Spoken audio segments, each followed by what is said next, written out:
عروسة وفرحك قرب، يبقى الفيديو ده ليكي. تابعيني للآخر علشان عندي هديتين أجمل من بعض. مليكة عاملالك حاجة عظمة، باكج الحمام المغربي. يعني هتعملي الحمام المغربي في بيتك كأنك عاملاه في أكبر بيوتي سنتر أو سبا. تعالي أقولك مكوناته إيه. أول حاجة معايا السويت السوداني الأسواني، وده بيكون متضاف له البنج علشان يكون بدون ألم.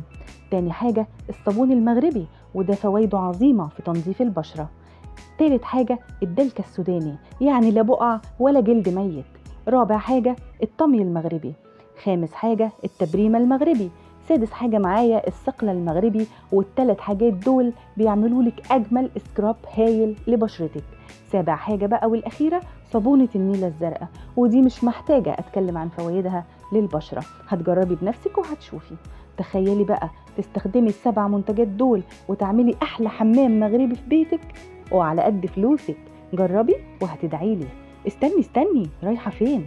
هقولك على الهدايا. الهدية الأولى الليفة المغربي الأصلية، وحطي 10 خطوط تحت الأصلية. تاني حاجة معايا الشحن المجاني من أسوان لباب البيت.